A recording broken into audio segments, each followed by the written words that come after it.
Tired of complicated cameras? Get your hands on the Coolpix L22, one of the simplest cameras I've seen in a while. Very powerful 12 megapixel camera, which is a lot. That's a big size. It's actually 4,000 by 3,000 resolution when you pump these out in full size. But this camera is very simple. If you want to give something to your kids, maybe your grandmother, someone who doesn't know how to use a digital camera, this takes all the guesswork out. Push the button. It's going to give you a great picture. Very affordable to boot. Now let's take a look at it. I'm going to go ahead and turn it on here so you can see the zoom lens pop out. It is a 3.5x optical zoom. It also has three-way image stabilization. It's actually doing it in several different ways. One is the lens shifting, and then the other is that the ISO and the shutter speed both get cranked up when the camera senses that there is shake. So whether you're moving, you're tracking a fast-moving object at a slow shutter speed, or you're shaking the camera, it's going to help you get those crisp, clear shots even in low light. And that's due to the very high 1600 maximum ISO value for this camera. And if you don't know what that means, it's basically the gain on the sensor. And this one can get very, very high at 1600, so it'll take nice pictures in low light. Even, candlelight, it'll take a picture. It might be a little grainy, but it will come out, and that's important when you're trying to capture an important moment. Maybe you might not get the best picture ever, but at least you got the picture and you can remember it. Worst case scenario, turn on that flash right there. Now, I'm going to show you the back and the top. Very simple. On-off button, your shutter release, your zoom control for both wide and telephoto, and then on the back, very, very simple controls. A playback button, your scene button to choose the different shooting modes. This is your exposure compensation, your flash, your timer adjust, and then your macro. And then you have a menu and a dedicated delete key. So very, very simple. I'm going to go ahead and hit the scene selection button so you can see how simple it is. Push it one more time. So here we are. I'm going to go to the first setting, which is your easy auto mode. You cannot go wrong with this easy auto mode. You basically push the shutter release and you get a picture. That's about it. Doesn't get any simpler than that.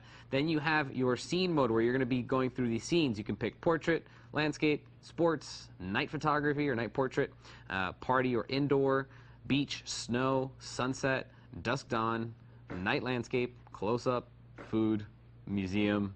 That's an interesting one. I wonder what that does to the camera. Makes everything boring now. Fireworks show, that's a cool feature, because if you've ever tried to catch fireworks, you know that it is not that easy. Copy, backlight, and then panorama assist, which is also very, very cool if you want to make a panorama with this camera. You also have a couple smart features. Let me go back over here. You have smart portrait. Basically is like smile detection, blink detection. So if someone blinks, it'll let you know so you can take it again, or it'll also take pictures when people smile, etc. Movie. Basically, if you want to do some footage on here, it does do 480p non-high def video, but it does look pretty good, and it's great for YouTube if you just want to record your kid taking his first steps or something simple. It's really good for that. And then finally, a regular auto mode. It's not the full easy auto mode. Basically, this is going to manage your exposure and your focus, but when you're up here in the easy auto, it's actually going to choose the scenes for you. So you don't have to worry about selecting one. It's going to automatically choose one for you, and then in turn, it can even blend different ones to give you the best picture possible.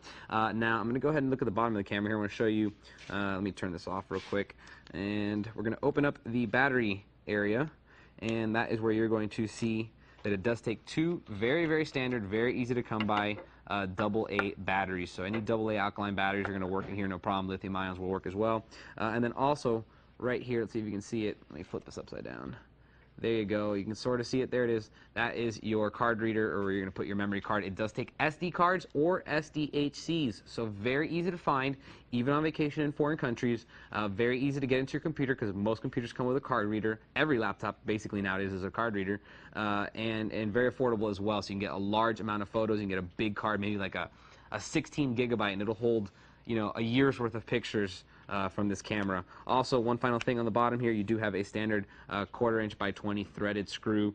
It's almost in line with the center of the lens, not really, but close enough, and that means you can definitely put this on a tripod to get really, really steady, crisp, clear shots. And there you have it. Very simple camera, very affordable, but it's still a very, very large 12 megapixel sensor. It does have the very nice 3.5x optical zoom, nice three-way image stabilization, so you're not going to get blurry shots when you're either moving or your subject's moving or it's very low light. And it's extremely, extremely affordable, way cheaper than some of those more expensive cameras, and definitely way cheaper than other 12 megapixel cameras. You don't really find them at affordable prices with such a large sensor. So very nice, very simple, highly recommended. If you have any questions, email me, and I'll see you guys next time.